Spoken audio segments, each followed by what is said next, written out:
জুলাই আগস্টের আন্দোলনে উত্তরায় ২ শতাধিক মানুষকে হত্যার ঘটনায় সাবেক মেয়র আতিকুল ইসলাম সহ ৯ জনকে আন্তর্জাতিক অপরাধ ট্রাইব্যুনালে হাজির করা হয়েছে।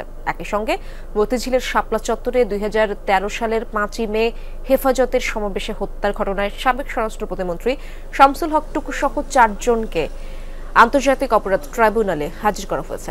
সোমবার সকাল ১০টায় তাদের হাজির করা হয়। এই মামলায় আজ তদন্ত প্রতিবেদন দাখিলের দিন ধার্য রয়েছে। এর আগে তাদের মানবতাবিরোধী অপরাধের অভিযোগে গ্রেপ্তার দেখিয়ে আসামিদের কারাগারে পাঠানোর নির্দেশ দিয়েছিলেন আন্তর্জাতিক অপরাধ ট্রাইব্যুনাল। মতিঝিলের শাপলা চত্বরে ২০১৩ সালের ৫ই মে হেফাজতের সমাবেশে হত্যার ঘটনায় সাবেক প্রধানমন্ত্রী শেখ হাসিনার সাবেক স্বরাষ্ট্রমন্ত্রী মহিউদ্দিন খান আলমগীর, ইমরান এইচ সরকার সহ ৫ জনের বিরুদ্ধে গ্রেপ্তারি পরোয়ানা জারি রয়েছে।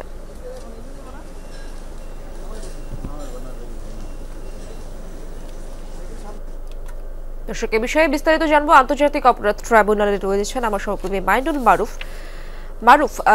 এই মামলা এবং শেখ হাসিনার বিরুদ্ধে দাখিল হওয়া গণহত্যা মামলার ৬টি অভিযোগের বিষয়ে জানাবেন বিস্তারিত আমাদেরকে। যে ৬টি অভিযোগ দেওয়া হয়েছে তার মধ্যে শেখ হাসিনার বিরুদ্ধে যে গণহত্যা হয়েছে তার সেই গণহত্যার নির্দেশদাতা হিসেবে তাকে উল্লেখ করা হয়েছে। এছাড়া আরো বেশ কয়েকটি অভিযোগ রয়েছে। সেই অভিযোগের বিষয়ে বিস্তারিত হয়তো আমরা কিছুক্ষণ পরে জানতে পারবো, যেহেতু চিফ প্রসিকিউটর কিছুক্ষণ পরেই সংবাদ মাধ্যমকে জানাবেন অভিযোগ বিষয়ে বিস্তারিত। এবং এখন পর্যন্ত যদি বলি, আজ সকাল ১১টার দিকে কিন্তু এই তদন্ত প্রতিবেদন চলে আসে চিফ প্রসিকিউটর হাতে এবং তদন্ত সংস্থা চিফ প্রসিকিউটরের কাছে জমা দেন। এবং এর ফলে প্রথমবারের মতো কিন্তু শেখ হাসিনা সহ যে প্রভাবশালীরা ছিলেন তাদের বিরুদ্ধে কিন্তু এটি প্রথম ট্রাইব্যুনালে জমা দেওয়া হলো। এর আগে আরেকটি জমা দেওয়া হয়েছিল চাংখারপুল হত্যা মামলায়, তবে সেখানে প্রভাবশালীরা ছিলেন না, সেখানে পুলিশ কর্মকর্তারাই মূলত ছিলেন এবং তাদের বিরুদ্ধে কিন্তু তদন্ত প্রতিবেদন ট্রাইব্যুনালের কাছে না বা প্রসিকিউশনের কাছে জমা দেওয়া হয়েছিল।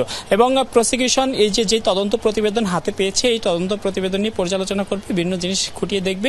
আর এরপরে এই প্রতিবেদন ফর্মাল চার্জ হিসেবে যখন ট্রাইব্যুনালে দাখিল করবে, তারপর থেকে কিন্তু বলা যায় যে আনুষ্ঠানিকভাবে শেখ হাসিনার বিচার শুরু হবে। তবে এখন পর্যন্ত ফর্মাল চার্জের প্রস্তুতি চলছে বলে তারা জানিয়েছেন এবং শীঘ্রই হয়তো পূর্ণাঙ্গ যে প্রতিবেদন তা আমরা আপনার মাধ্যমে দর্শকদের জানিয়ে দিতে পারবো। ট্রাইব্যুনাল থেকে এই ছিল আমার কাছে সর্বশেষ।